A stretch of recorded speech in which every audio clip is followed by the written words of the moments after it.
अब सरकार के बारे में समझते हैं कि सरकार क्या होती है। क्या होती है सरकार को स्टूडेंट बताएगा। सरकार के 3 अंग होते हैं, 3 ऑर्गन्स ऑफ द गवर्नमेंट, जिसमें पहला है लेजिस्लेटिव जिसको विधान पालिका कहते हैं, दूसरा है एग्जेक्टिव या फिर एग्जीक्यूटिव इसको कार्यपालिका कहते हैं, और तीसरा है जुडिशरी जिसको न्यायपालिका कहते हैं। कितने अंग बताए सरकार के? 3। लेजिस्लेटिव जिसको बोलते हैं विधान पालिका, एग्जीक्यूटिव जिसको बोलते हैं कार्यपालिका, and third one is judiciary जिसको न्यायपालिका कहते हैं। ये 3 ब्रांचेज हैं। जैसे एक पेड़ की ब्रांचेज होती है ना, पेड़ की टहनियाँ होती हैं, वैसे ही सरकार की 3 टहनियाँ हैं। एंड किसी भी देश के अंदर एक सरकार होती है जिसके द्वारा वहाँ का रूल किया जाता है या शासन किया जाता है उसके द्वारा। एंड ये जो ब्रांचेज हैं इनके अलग अलग कार्य होते हैं, डिफरेंट रोल्स होते हैं। जैसे हमारे शरीर के अंग होते हैं, तो आप ये नहीं बोल सकते कि जो काम हाथों का है वो आँखों का काम भी है। आँखों का काम देखना है। शरीर के अलग अलग जो अंग हैं उनका अलग अलग काम है। वैसे ही सरकार के इन 3 अंगों का अलग अलग काम है, जिसमें यहाँ पर आपको दिख रहा है, छोटी सी पिक्चर दिख रही है। जैसे ये लेजिस्लेचर बताई मैंने जिसको हम विधान पालिका बोलते हैं, इसका काम क्या है? इसका काम है कानून बनाना। दूसरा है कार्यपालिका, इसका काम है उन कानूनों को लागू करना।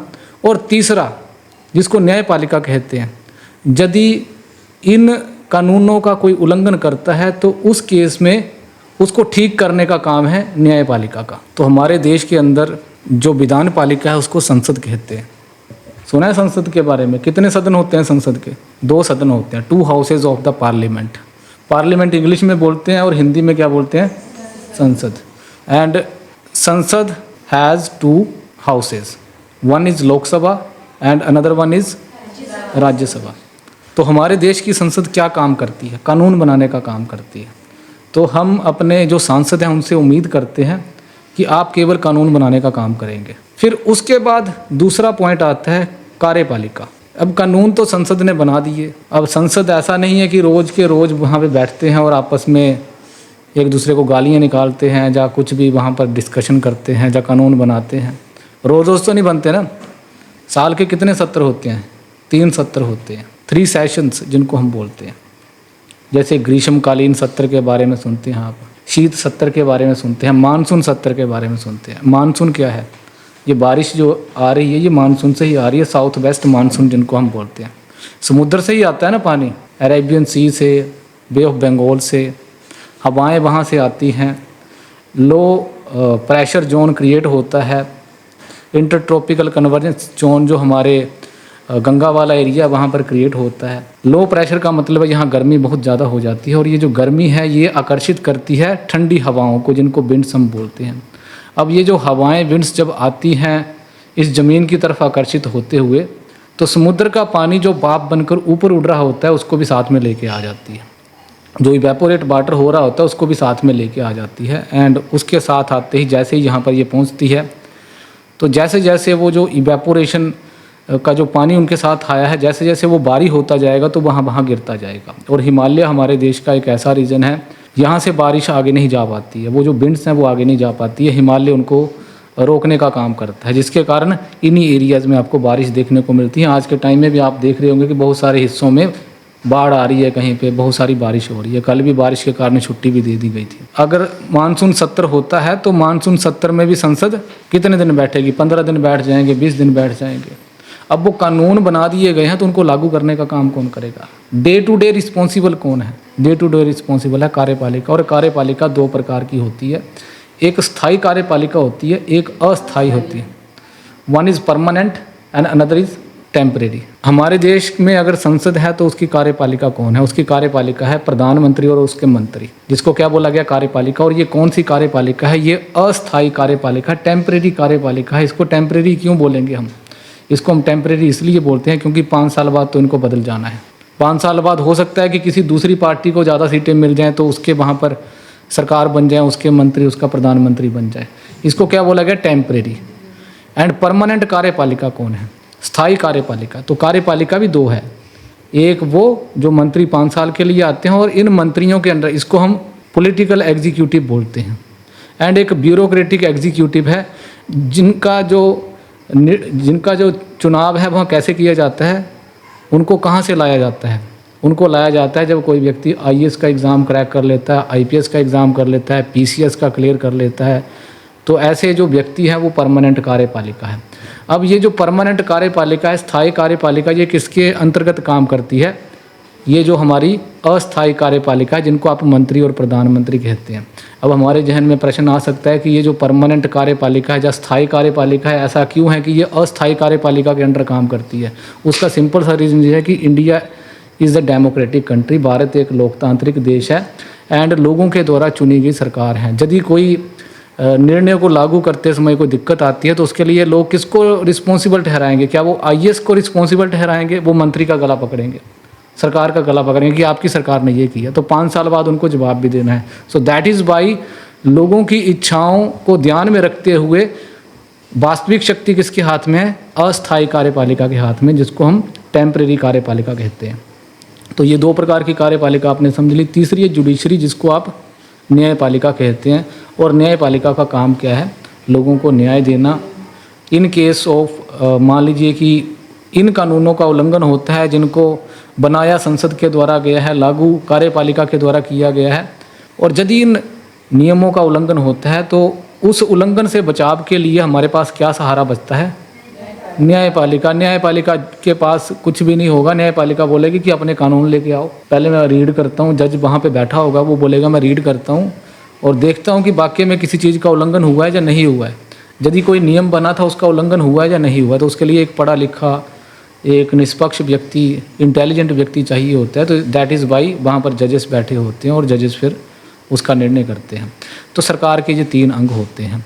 किसी भी प्रकार की शासन व्यवस्था के अंदर सरकार के 3 काम होते ही होते। अब एक प्रश्न हमारे जहन में ये आता है कि आज तो हम लोकतांत्रिक हो गए, तो 3 हमें ये डिफरेंट जो ऑर्गन्स है वो दिखाई देते हैं। संसद हमारे पास है, कार्यपालिका मैंने बता दी, मंत्री, प्रधानमंत्री, एंड न्यायपालिका हमारे पास जजेस हैं। क्लियर कट दिखता है ना? संसद क्लियर कट हमारे दिल्ली में बनी हुई है। कार्यपालिका के अलग से ऑफिसेज होंगे, उनका सेक्रेटरीट होगा, एंड उसी के साथ जो हमारी जो न्यायपालिका है उसके अलग से आपको सुप्रीम कोर्ट की तस्वीरें भी फोटोग्राफ्स में दिखती होंगी इंटरनेट के माध्यम से। ये जो 3 प्रकार के काम हैं ये हर प्रकार की सरकार में किए जाते हैं। अब आप कल्पना कीजिए कि एक समय पे राजतंत्र हुआ करता था भारत के अंदर, और बहुत सारे देशों के अंदर भी राजतंत्र रहा है।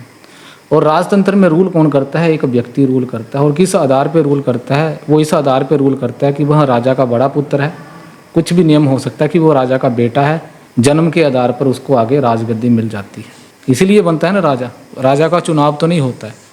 और लोकतंत्र में हमेशा ही 3 खास बातें होती हैं। Democracy is the rule of the people, for the people, by the people. लोकतंत्र लोगों का, लोगों द्वारा, लोगों के लिए चुनी गई सरकार है। सबसे पहले लोगों का शासन। कोई भी राजा ये क्लेम कर सकता है, राजा का एक तानाशाह व्यक्ति भी क्लेम कर सकता है हिटलर जैसा कि ये लोगों का ही शासन है। या फिर कहीं पे मिलिट्री रूल कर रही है, सैनिक रूल हो रहा है, जैसे बांग्लादेश का एग्जांपल हमारे पास रिसेंटली देखने को मिलता है। इसी के साथ म्यांमार हमारा पड़ोसी देश है, मैप में आपको दिखाऊंगा मैं। ये इंडिया है, ये म्यांमार है और ये बांग्लादेश है। 1971 से पहले इसको क्या बोला जाता था? पूर्व का पाकिस्तान। जब 1947 में हमारा देश आज़ाद हुआ तो भारत और पाकिस्तान 2 देश एग्जिस्टेंस में आए थे। तो पाकिस्तान 2 हिस्सों में बना था। एक ये वाला ही पाकिस्तान जिसको पश्चिमी पाकिस्तान बोलते हैं, और एक ये वाला पाकिस्तान जिसको पूर्वी पाकिस्तान बोलते हैं। 1971 में वहाँ के जो लोकल लोग थे वह यहाँ पर वेस्ट में जो सरकार बनी थी उसके ख़िलाफ़ थे, और इनको लग रहा था कि इनका जो संस्कृति है उसको, बंगला जो कल्चर है उसको भी कुचला जा रहा है। तो उसके विरोध में यहाँ के लोग सरकार के ख़िलाफ़ हो जाते हैं। जैसे ही ये सरकार के ख़िलाफ़ होते हैं तो पाकिस्तान की मिलिट्री यहाँ पर लोगों का दमन करना शुरू करती है। उस दमन से बचने के लिए ये भारत के राज्यों की तरफ भागना शुरू करते हैं, पलायन करना शुरू करते हैं, और भारत के लिए भी चिंता का विषय हो जाता है। इसलिए भारत को इसमें इन्वॉल्व होकर यहाँ पर एक लड़ाई लड़नी पड़ी है। एंड उस लड़ाई के परिणाम स्वरूप एक नया देश एग्जिस्टेंस में आता है जिसको हम बांग्लादेश कहते हैं। और बांग्लादेश में आज स्थिति ये है कि शेख हसीना यहाँ से भागकर इंडिया में आ जाती है, एंड यहाँ की जो मिलिट्री है वहाँ आज के समय में रूल कर रही है। उसी तरीके से ये जो म्यांमार है, यहाँ इसको ब्रह्मा भी पहले कहते थे, यहाँ पर भी मिलिट्री के द्वारा रूल किया जा रहा है, सेना के द्वारा रूल किया जा रहा है।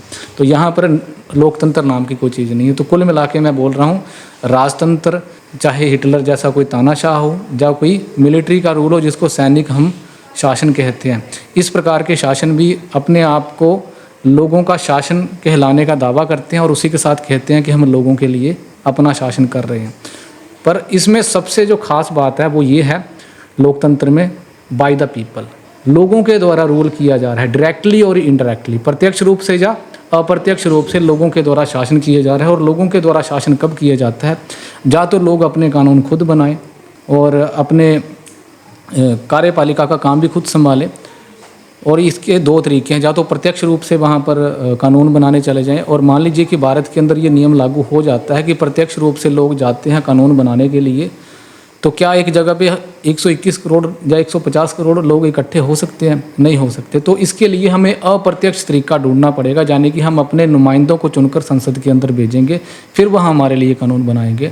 यही डिफरेंस है हमारा प्रत्यक्ष लोकतंत्र और अप्रत्यक्ष लोकतंत्र में। यदि कोई दिक्कत आएगी तो आप मुझसे पूछ सकते हैं, इसको क्लियर करूँगा मैं बाद में। तो बाय द पीपल, लोगों के द्वारा शासन बहुत महत्वपूर्ण है। तो बात मैं ये कर रहा था कि मान लीजिए कि राजतंत्र में एक व्यक्ति रूल कर रहा है और सैनिक जो रूल है उसमें सेना शासन कर रही है, लोगों के द्वारा चुनी हुई सरकारें नहीं है। मैं ऐसी सरकारों की बात कर रहा हूँ जो लोकतांत्रिक सरकारें नहीं हैं। इसी के साथ हिटलर जैसा व्यक्ति एक बार चुनने के बाद वहाँ के सिस्टम को ही बदल देता है, तो वो भी लोकतंत्र नाम की कोई चीज़ वहाँ पे नहीं थी। ऐसी अवस्था में अब ये कानून बनाने का काम, कानूनों को लागू करने का काम और न्यायपालिका का काम कौन करता था? राजतंत्र के मामले में केवल एक ही व्यक्ति करता था, जिसको हम राजा कहते हैं। राजा बोलता था कि मेरे मुंह से जो निकलेगा वो कानून है, उसको लागू भी मैं खुद ही करूँगा, और यदि कोई व्यक्ति आता है तो न्याय भी मैं दूंगा। तो राजा न्याय के नाम पे बदले की बात करता था कि आँख के बदले आँख और कान के बदले कान, तो राजा ही वो सारे काम करता था। वैसे ही जो मिलिट्री रूल है उसमें भी हो सकता है कि ये सारे के सारे काम मिलिट्री के द्वारा किए जा रहे हैं। लोकतंत्र में हमें इनकी स्पेशलाइजेशन देखने को मिलती है, डेमोक्रेसी में हमें अलग अलग देखने को मिलते हैं। जैसे भारत में आज लोकतंत्र है तो हमें ये अलग अलग ब्रांचेस देखने को मिलती है। अब अगर मान लीजिए कि राजतंत्र में अगर ब्रांचेस नहीं दिख रही हैं हमें, तो दैट डजंट मीन कि वहाँ पर ये 3 प्रकार के काम नहीं हो रहे हैं। किसी भी देश के अंदर एक सरकार होती है और उसके द्वारा ये 3 काम किए ही किए जाते हैं, चाहे वहाँ पर उनकी ब्रांचेज अलग से हो या ना हो, वहाँ पर ये 3 काम हमेशा ही किए जाते हैं। आगे बढ़ने से पहले मैं यही चाह रहा था कि एटलीस्ट आपको बेसिक्स जो पॉलिटिकल साइंस के हैं वो क्लियर हो जाएं।